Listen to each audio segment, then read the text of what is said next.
Hello everybody, welcome back or welcome to the channel. My name is Gabriel and today we're going to be taking a look at the LEGO Marvel Avengers Infinity War Thor's Weapon Quest. This is set number 76102 for ages 6 to 12 with 223 pieces and 3 minifigures, and this was released in 2018 for around $20 in the United States.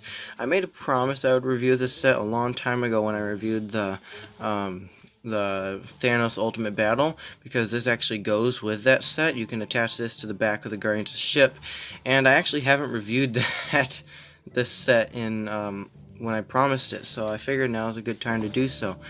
So we're gonna open it up and see what we got inside. It's been a long time since I've had this packaged. I have had it packaged for like about a couple months now, after promising that I would, do that. But see what we got.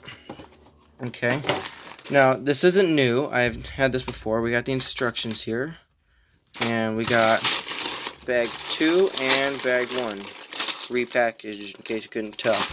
But yeah, that's it. So let's get into the speed build.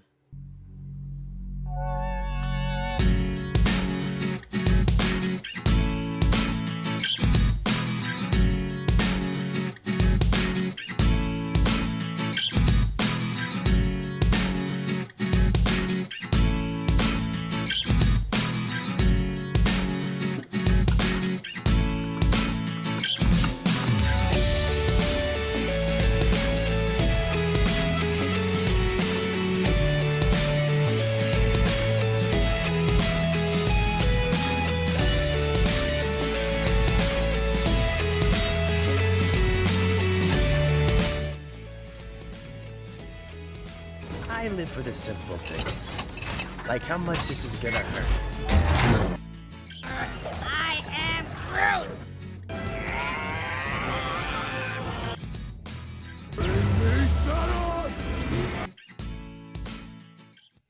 So now that very quick speed build is over, and maybe it may have been quick for you, but it was a long time for me. But now that it's done, we can take a look at the minifigures. Now for the minifigures of the set, there are 3 included, and 2 of which are actually exclusive. We have Thor, Groot, and Rocket, and Thor and Groot are the exclusive ones, so now we can go take a look at them. And starting off with Thor here, this is Thor based off of the Avengers Infinity War Thor released in 2018, and so he is exclusive to the set. Just because of the torso printing. His face is not exclusive, neither is the hair, and he just has some plain common black legs that we get a lot. And this is an interesting Thor because he doesn't come with a cape, and a lot of Thors come with, actually not a lot of them, but most of them come with capes, and this one doesn't, which I'm actually surprised, because this is actually true to the scene in the movie, because this is based off of the scene where he got his new axe, Stormbreaker, on Nidavellir, and he did not have his cape there, so that's why we don't have it. If this was based on the Battle of Wakanda and he didn't come with a cape, then that would be kind of bad. But it's accurate to the show, and I like it. So there's nothing to remove to show torso printing, because the torso printing on the front is not covered, neither is the back, and they both look very great.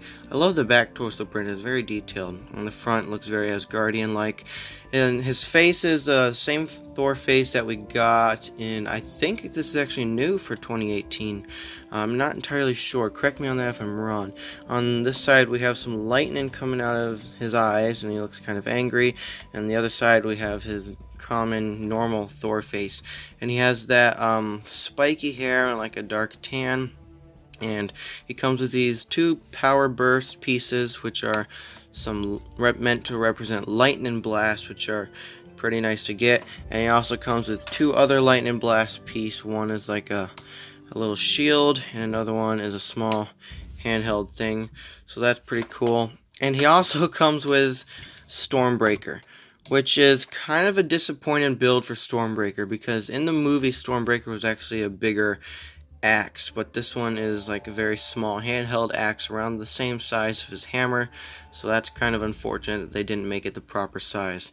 But this guy is exclusive, like I said, but he goes for around $6. The next figure we're going to be taking a look at is Teen Groot, and this is a version of Groot that was after he was an adult, he got blown up, turned into a baby, and grew up into a teenager. And now we have Teen Groot here from Avengers Infinity War. Now this is kind of inaccurate because it's a dark brown and it doesn't really match the color of Groot in the movie. And they actually did fix that with the new 2020 set, which was the Guardians ship, and they made him more like a tannish, dark tan color, which is actually more accurate. This is what we got back then. And it's kind of basic. He came with a new molded head, which is nice to get. It's a really cool looking tree kind of head. It's a hard plastic, so it's not rubber. Got some spikes on the top and a little indent in the top as well. And he has some exclusive torso printing as well. No leg printing, unfortunately. Leg printing probably would have made the figure look better. Maybe some arm printing as well, but that's a little too much to ask. And he comes with this vine piece, which is just a basic handheld vine that he probably used. This is probably meant to represent the vine he used to make the handle for Thor's hammer from the movie. If you guys haven't seen it, you probably should. It's been out for a couple of years. And this guy is the other exclusive figure in the set. And we have gotten, like I said, we did get Teen Groot in another set, but they fixed it and made him a different color and gave him a different facial expression. This is the one from Infinity War, and this guy is around like $11, so he's pretty expensive. Now for Rocket Raccoon here, this is Rocket Raccoon that we got introduced in the Guardians of the Galaxy Volume 2 sets, and so they didn't change it for Infinity War, and I think that's fine. It didn't, he didn't really change that much. He's got the dark blue and brown clothes. The only thing they got wrong is his fur. He's not gray. In the movies, he is brown. I don't know why they made him gray. That's weird, but yeah, he has this molded head, which actually has some armor as well molded in. Oh, there goes the whole torso. Has some armor molded around the side, or maybe like a collar for his shirt. But it's a hard plastic, and so it just goes over the neck like that. Got some printing all around, some ear printing, face printing, and smile and mouth expression. And on the back, he comes with a little rubber tail piece, which sits. If you don't know how they work, whoops, well, I dropped him again. If you don't know how these work, they go onto the legs like that, and it's a rubber piece that was used for like a werewolf, I think, in the collectible minifigure series. He's 14, I think it was introduced, and he has some plain dark blue legs. Here's a look at the back torso printing, which is pretty detailed. And he also has some great detailed front torso printing, which I really love the light blue highlights mixed in with the dark blue.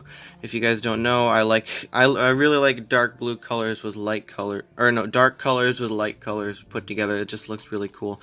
His accessory, he has the normal blaster pistol in gray with this 1x1 dark orange cylinder attached at the front to make a longer barrel, and it looks like a completely different gun when you attach that. This guy is not exclusive. He comes in two sets, the Ravager Attack and the Thor's Weapon Quest.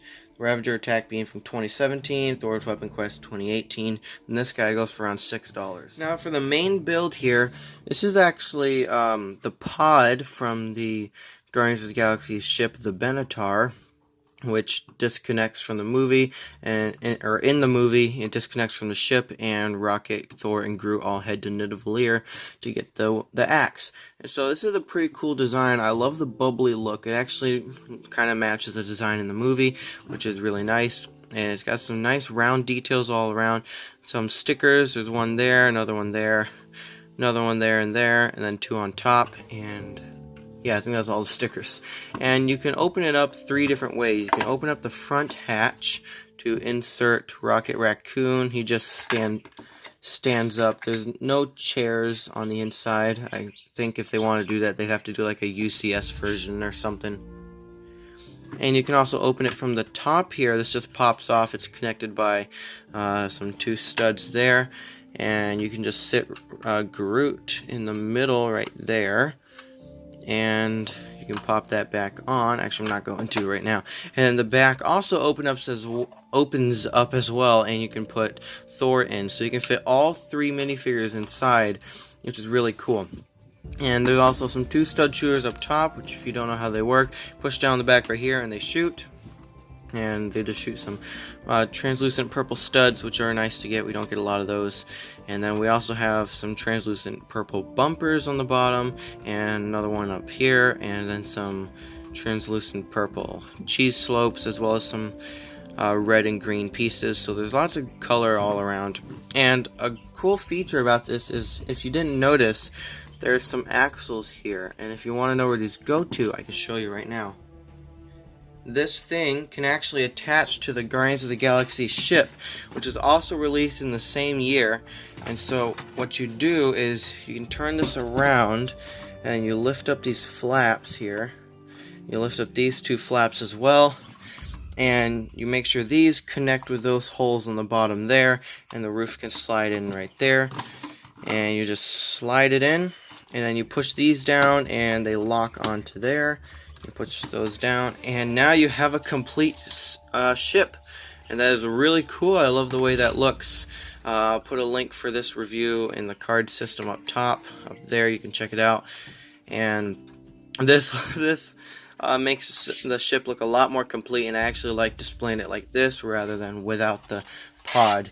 And the pod being a $20 set, it was very easy to collect because I got the pod first before I got this one, so that was nice. Good luck getting this set now, because it's like 50 bucks. I just checked, and it's crazy how much the set goes for now. But to take it off, you just have to lift up these three flaps. You lift up these two right here that are attached to it, and then you slide it out and close all that again. And yeah, it's really great that they incorporated that. We don't really get many collaborations with other sets a lot, so it's nice to get. The set actually did include one more build, which I'm not entirely sure what this is. It's meant to represent the weapon like machine or maker thing from Nidavellir, which they used to make Thor's axe, and it actually does have some play features. This lightning blast here can spin around, and it actually includes the Power Stone as well, because if you didn't know, the Infinity War sets, there were 6 of them, 6 main sets, and if you wanted all 6 stones, you had to collect all the sets, which was kind of hard, not gonna lie. I still don't have the 6th one. I don't have the one with the Mind Stone, but this slides out, and you have Thor's hammer, or not hammer, his axe sitting there on a window piece, which is really cool in like a translucent blue, and that just moves back and forth, and it's stuck on these gray pieces here and these black pieces here that prevent it from sliding out. And there's a little gear on the back here which just turns that, like I already showed, and there's some stickers on the side. Both are exactly the same, and that's pretty much it. Uses some more lightning pieces here on the side as well, which are pretty nice. The box of this set is a normal $20 box size, which is my favorite box size just because it looks nice. On the front here we have a little picture of Thanos. On the back we have a Lego Thanos, and it shows different shots of the set and all the play features. There's actually quite a bit of play features in here, and it's a little beat up because I have repackaged and retaped this multiple times. And the instructions are normal medium-sized instructions. On the back we have the Wind Pirate, and we also have an advertisement for Lego Life. Oh, I scooted the camera over. Lego Life up there, and some of the other Infinity War sets. I have Thor's Weapon Quest, and you guys just saw the Thanos Ultimate Battle, and I do have the Hulkbuster Smash Up. I've had it for a long time. I've had all these for a long time, and I still haven't reviewed them. Well, I'm reviewing one now, and I think that's it. Yeah, that's all the ads. So overall, for $20, I'd say this is definitely a $20 set. This is comes with some great minifigures that are exclusive, a good build for the ship that I actually like, and some cool play features, and overall definitely just a good set. I love the way that the ship can combine with the other ship from the rest of the wave, and that we get all these figures. I'm just repeating myself. So yeah, I guess I'll give this an 8 out of 10. Let me know down in the comments what you guys would rate this set. Let me know if I'm being too easy on it, or if there's some things I missed. And also let me know in the comments any other sets you would like me to review. Let me know if you want me to review that Hulkbuster set soon. I'll try to get it out when I can. And yeah, with that being said, I'll see you guys in the next one. Bye.